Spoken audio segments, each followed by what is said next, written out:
జ్ఞానపురుషునికి భేద దృష్టి అసలు ఉండదు. అంటే ఇప్పుడు నేను ఈ రాజన్నాయన్ని విడిగా చూస్తాను, నాకన్నా భిన్నంగా ఉన్నాడు అంటే ద్వైతం రెండు, నేను వేరు రాజు వేరు. జ్ఞానికి నా లోపల ఉన్న పరమాత్మ వాడి లోపల ఉన్న పరమాత్మ ఒకటే కనుక వాడికి నాకు ఏమీ తేడా లేదు. వాడే నేను, నేనే వాడు. పరమాత్మ దృష్టి ఏదైతే ఉందో ఆ దృష్టిలో అతను ఉంటాడు. కాబట్టి భేద దృష్టి లేదు కనుక ఇతని పట్ల ప్రేమ, వాడి పట్ల కోపము, వాడి పట్ల ఆప్యాయత, ఇన్ని రకాలుగా మనలో గుణాలు ప్రకోపించే అవకాశం లేదు. అందరి పట్ల సమభావమే. రైట్, ఒక మనిషి అవతలవాడు మనంత జ్ఞానం లేనివాడు ఉన్నాడు కదా, వాడికి కోపం వచ్చింది, ఏదో చేశాడు, అయినా సరే నిబ్బరంగా కూర్చో. ఎందుకని? నేను వాడి మీద కోపం చేసుకుంటే నా మీద నేను కోపం చేసుకున్నట్టు అవుతుందని వాడికి తెలుసు, అందుకని చేయడు. అర్థమైందన్న? ఇది జ్ఞాని విషయంలో మనం మాట్లాడుతున్నాం. మామూలుగా ప్రాపంచిక విషయాల్లోకి దీన్ని తీసుకురాకండి. ఎందుకంటే మనం కొద్దిగా ఎక్కువగా ఫాస్ట్గా వెళుతూ ఉంటాం అనవసర విషయాల్లోకి. అది వద్దు, దట్ ఈస్ నాట్ కరెక్ట్. ఇక్కడ ప్రపంచంలో అన్ని నియమాలు ఉన్నాయి, ఇవన్నీ పాటించాలి, ఆశ్రమ విధులన్నీ పాటించాలి. ఏనన్నా? Okay, right. తర్వాత జ్ఞానపురుషునికి భేద దృష్టి అసలు ఉండదు. పూర్వం ఉన్నా కూడా, అంటే జ్ఞాని కాకముందు మనందరం ఇప్పుడు ఏ ప్రయత్నం చేస్తున్నామో అట్లాగే అతనికి కొన్ని నియమాలు అవన్నీ పాటించాడు. పూర్వం ఉన్నా కూడా నా సాక్షాత్కార భాగ్యం ప్రభావం వలన అది నశించిపోతుంది. సో ఒకసారి పరమాత్మతో అనుసంధానం కలిగి ఆయన యొక్క అనుభవం నీకు సహస్రాలలో కలిగినప్పుడు ఈ భేదాలన్నీ పోతాయి.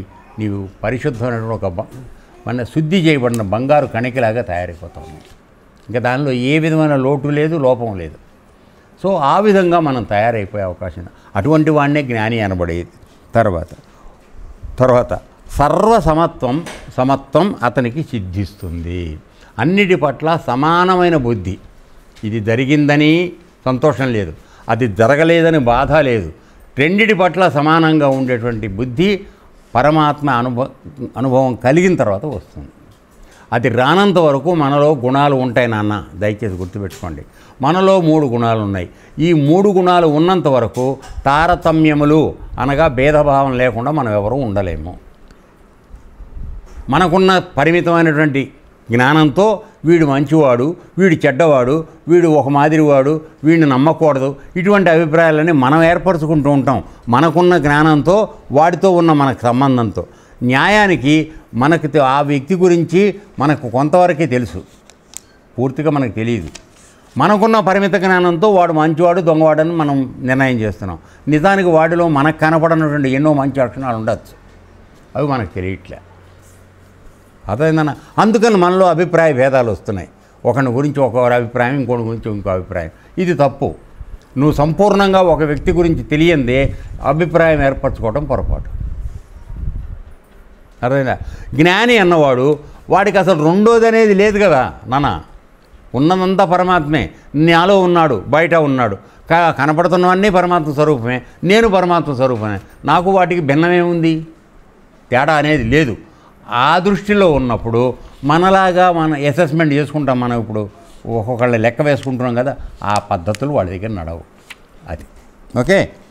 సర్వసమత్వం అతనికి సిద్ధిస్తుంది. ఒకవేళ మరణావసాన దశలో భేదదృష్టి కలిగినా అది దేహపాతం కాగానే భేదం పోయి అతడు నాలో లీనమవుతాడు. ఇక్కడ అసలైనటువంటి రహస్యం ఒకటి చెప్తున్నాడు, భగవద్గీతలో వస్తుంది ఇది మనకి.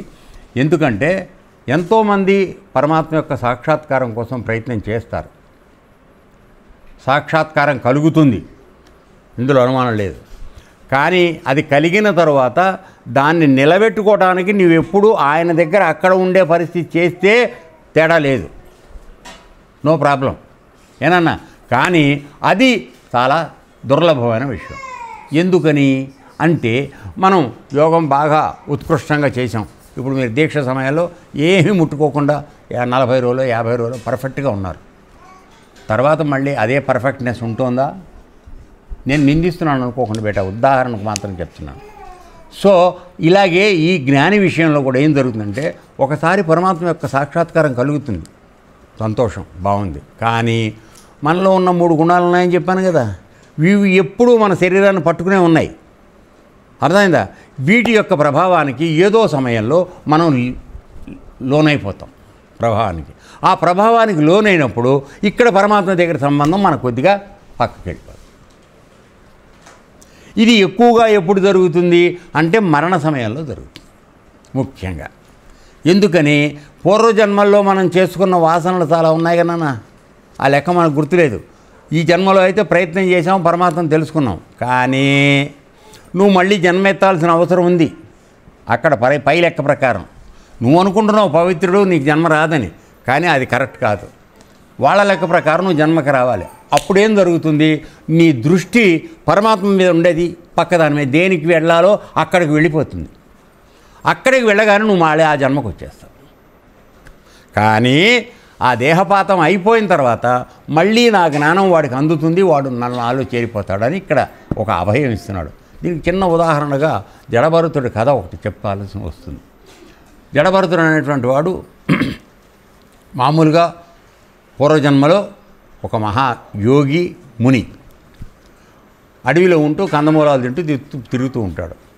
అయితే ఒకరోజు ఆయన సరస్సు దగ్గరికి నీళ్లు తీసుకోవడానికి వెళ్తుండగా ఒక కడుపుతో ఉన్నటువంటి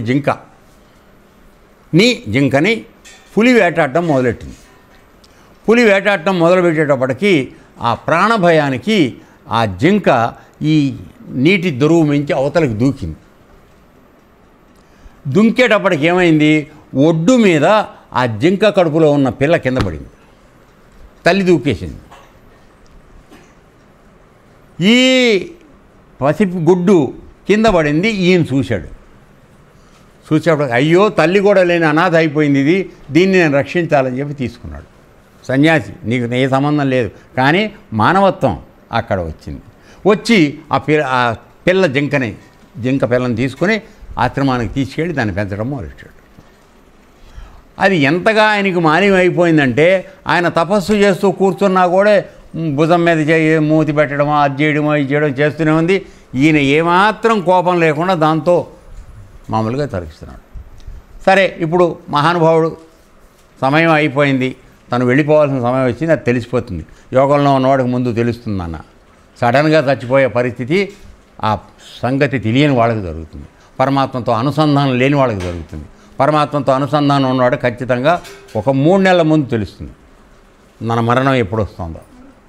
అటువంటి రహస్యం ఈ యోగ విద్యలో ఉంది. Okay, right. అయిపోయేటప్పటికి వచ్చింది కనుక ఏం చేశాడు, ఇంటి దగ్గర ఆశ్రమం బయట దర్భలు పరిచి దాని మీద తెల్లని వస్త్రం వేసి మరణాన్ని ఆహ్వానిస్తూ పరమాత్మ ధ్యానంలో కూర్చున్నాడు, చేస్తుంటున్నాడు పడుకుని.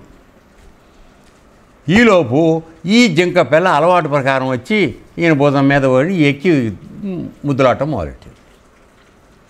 ఆ దృష్టి పరమాత్మ మీద పెట్టిన దృష్టి ఒక్కసారిగా మరలి జింక పిల్ల మీదకి వచ్చింది. వచ్చేటప్పటికి అయ్యో నేను చచ్చిపోతే ఇది ఏమవుతుందో అని ఒక భావన వచ్చింది. అంతా ఒక స్ప్లిట్ ఆఫ్ సెకండ్. దాంతో ఏమైంది, పరమాత్మ దృష్టి పోయింది, ఈయన మళ్ళీ జింకపిల్లగా పుట్టాడు. అంతే, వాడే జడభరతుడు.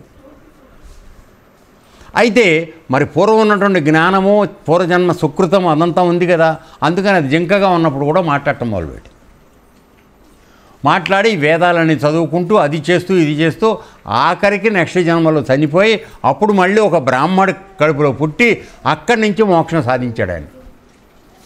సో ఇప్పుడు నేను చెప్పే విషయం ఏంటంటే, నువ్వు ఎంత గొప్పగా పరమాత్మ యొక్క సంస్కారాన్ని పొంది చేస్తూ ఉన్న ఆ చివరి క్షణంలో కనుక మన దృష్టి పరమాత్మ మించి పక్కకు పడితే మనం దానికి వెళ్ళిపోతాం.